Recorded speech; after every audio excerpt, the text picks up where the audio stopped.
Bonjour à tous, j'espère que vous allez bien.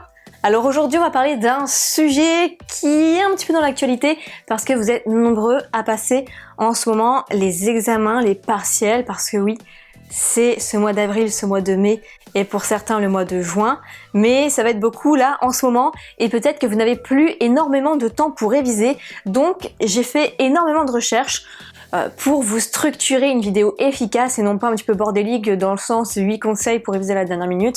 Non, là c'est vraiment une vidéo très complète sur le sujet au niveau de la forme et du fond, donc c'est ce qu'on va voir tout de suite. N'oubliez pas de vous abonner si ce n'est pas encore fait. Alors bien sûr l'idéal, ce que je trouve en tout cas pour ma part, après ça dépend les méthodes peut-être, mais c'est de faire des fiches tout au long de l'année. Dès que votre cours par exemple de droit administratif du lundi après-midi est terminé, en fin de journée, vous faites vos fiches de droit administratif.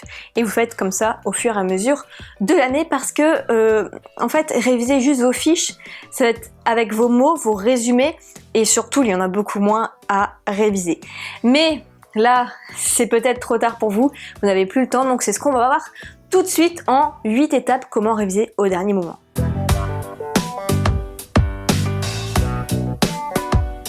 Alors la première étape, ça va être de réviser selon les coefficients. C'est-à-dire que par exemple, il vous reste une semaine, d'accord? Donc on va prendre une semaine du lundi au dimanche. Il vous reste juste une semaine avant les examens.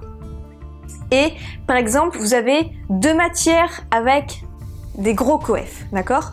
Eh bien, ces matières-là avec des gros coefs, vous allez les placer en début de semaine et vous allez passer plus de temps dessus.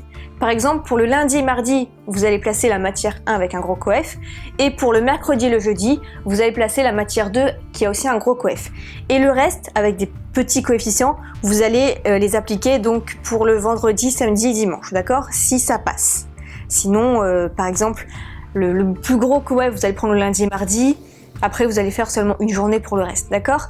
Mais travaillez surtout en fonction des coefficients, c'est très important.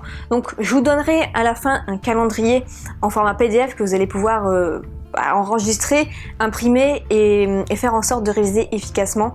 Et je vous rappellerai ce conseil de réviser selon les coefs, c'est hyper important.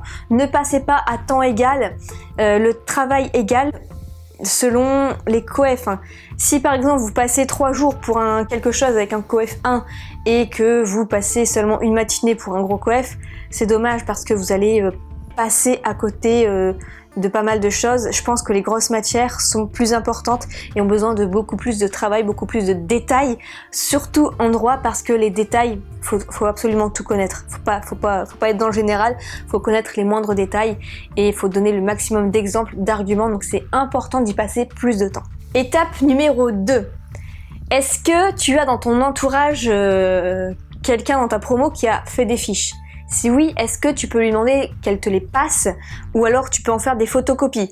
Pourquoi? Parce que tu vas gagner beaucoup de temps parce que cette personne a fait le travail à ta place de ficher les cours. Donc, si tu n'es pas pour cette façon de faire, tu peux passer à l'étape suivante qu'on va voir juste après. Et si tu as quelqu'un qui peut te les passer, tu fais des photocopies, c'est super. Et si jamais personne ne veut te les filer, ce qui peut être normal parce qu'elle en a besoin en ce moment, eh bien on va passer à l'étape numéro 3. L'étape numéro 3, ça va être de commencer à alors sa bulle de travail. Donc pour ça, pas de distraction, pas de bruit, pas de portable. Le portable, faut vraiment le mettre en mode avion, ok? Ou alors vous le balancez à l'autre bout de la pièce, vous allez le cacher dans les toilettes, vous allez le cacher dans votre placard, vous allez le donner à votre mère, à votre chien, ce que vous voulez, mais évitez les distractions. C'est hyper important d'être focalisé à fond sur vos raisons du dernier moment, sinon vous allez regretter, vraiment. Faut savoir là où sont nos priorités. Et vos priorités, ça va être de réviser maintenant pour être tranquille à vie. Donc ça en vaut vraiment le coup, ok? Pour ça, je vous réfère à la vidéo comment réviser sans bruit si vous ne l'avez pas encore vue. L'étape numéro 4, maintenant, on va s'organiser à fond. C'est une de mes étapes préférées parce qu'on y voit vraiment beaucoup plus clair. Alors pour ça, vous allez contrôler votre temps de révision, c'est-à-dire que combien de pages vous avez par matière, d'accord? Donc par exemple, on va commencer par la matière 1, qui a par exemple un gros coefficient, et cette matière numéro 1, elle a 100 pages. Vous allez prendre 2 jours pour réviser cette matière. Donc ça vous fait 50 pages par jour, ok? Sur 2 jours. 50 pages le lundi, 50 pages le mardi. Donc ce qui nous donne, si vous révisez toute la journée, ça je vous le conseille quand même, si c'est au dernier moment bien sûr, sinon c'est autre chose, c'est un autre sujet. Donc ce qui fait 25 pages le matin, 25 pages l'après-midi. Ok, on est encore bon là-dessus. Ce qui nous donne, si on prend 3 heures de boulot le matin et 3 heures l'après-midi, ça nous donne du 8 pages par heure à apprendre. Donc on a notre topo. 8 pages par heure, on fait ça le matin, l'après-midi pendant 2 jours. Donc on écrit, en 1 heure, je dois apprendre 8 pages. Comme ça, votre cerveau va avoir un objectif. Il ne va pas se dire, c'est long, je sais pas ce que je dois faire, j'en vois pas le bout. Là, vous savez clairement que vous avez 8 pages par heure à apprendre. Et c'est limite une récompense, vous allez être content quand vous allez faire vos 8 pages par heure. Donc vous faites ça, vous mettez le chronomètre et c'est parti. Et je peux vous assurer que c'est une excellente méthode qui va vous faire avancer très efficacement.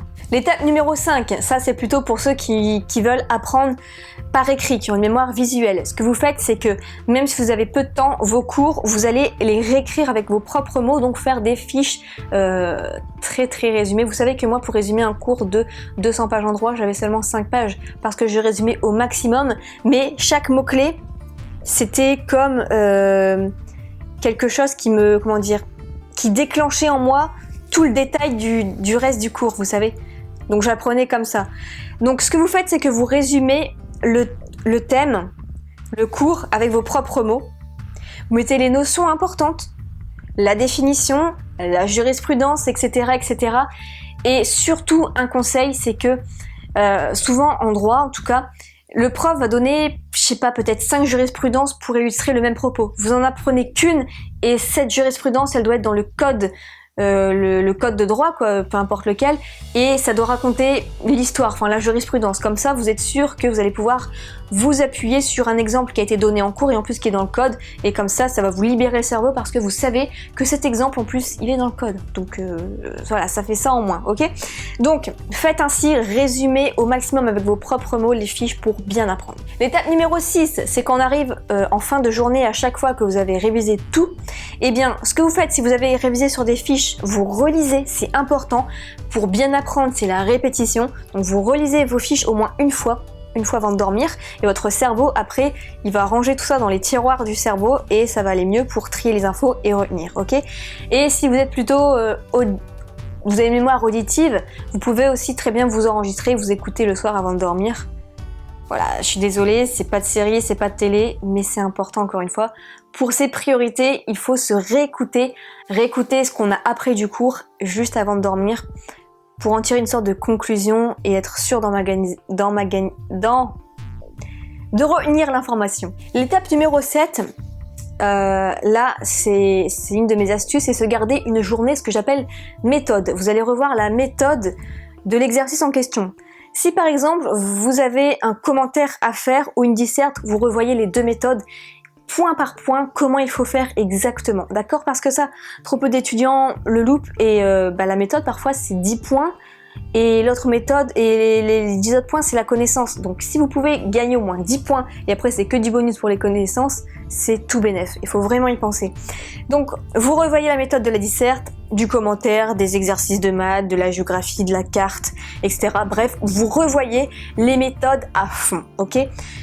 Ensuite, petite astuce pour le droit, ce que je faisais moi, c'est que pour les 2 matières principales à l'écrit, j'apprenais des accroches dans chaque grand thème. Donc je sais pas, il y en a pas énormément de grands thèmes, mais vous avez peut-être 5 grands thèmes par matière. Par exemple, le droit administratif, vous avez 5 grands thèmes. En droit de la responsabilité civile, vous avez 5 grands thèmes. En gros, eh bien vous prenez une phrase d'accroche, vous apprenez une phrase d'accroche pour chaque grand thème. Comme ça, vous allez pouvoir la restituer au moment de l'exercice écrit pendant vos examens et ça va tout de suite impressionner le prof puisque comme on dit, la première impression c'est la bonne et vous avez une bonne phrase d'accroche et non pas une jurisprudence ou un truc qui récite voilà la loi ou la thématique. Non, là vous avez vraiment travaillé votre truc, vous avez appris votre phrase d'accroche par cœur et ça fait tout de suite la différence. Donc je vous conseille vraiment de faire ça, vous écrivez votre phrase d'accroche sur vos fiches et vous les apprenez par cœur. Ensuite, demandez-vous quels sont les exercices qui reviennent souvent. Si c'est en matière en maths, en français, etc. Et là, vous allez vous entraîner par rapport au sujet des années précédentes. Donc ainsi, vous allez revoir méthode plus connaissance. Et ça marche vraiment, vraiment très très bien de préserver une journée comme ça, méthode. Étape numéro 8, et c'est la dernière, c'est de se mettre à la place du prof. Donc essayez de, si c'est possible bien sûr, de vous constituer un peu de temps pour ça. Se demander quels sont les sujets potentiels que le prof peut nous demander. Par exemple, en liberté publique, ça peut être est-ce que le droit est plutôt garant ou une menace de la liberté? Vous allez regarder sur internet les sujets et vous allez regarder les corrigés des plans. Donc le 1, le AB, le 2, le AB. Vous allez le copier et vous allez le retenir. D'accord ? Et je vous assure que comme ça, plusieurs fois, moi, ça m'a sauvé la vie et j'ai eu des excellentes notes parce que j'ai appris les plans par cœur des sujets potentiels. De toute façon, vous allez voir, c'est souvent les mêmes sujets qui reviennent. Et les profs même, ils renouvellent pas trop leurs sujets et ils peuvent en redonner de l'année dernière. Enfin, en tout cas, dans les 5 ans précédents. Donc, essayez de voir les sujets potentiels et vous regardez, vous analysez, vous retenez les plans potentiels. Et si vous arrivez à l'examen que vous avez ce sujet-là, vous avez votre plan déjà tout fait, vous n'avez plus qu'à remplir après. Et le plus important, c'est le plan, c'est de bien y répondre. Donc vous avez une excellente note. Donc voilà, quand je dis réviser au dernier moment, pour moi là, l'idéal c'est une semaine plus 2 jours de méthode et se mettre dans la place du prof.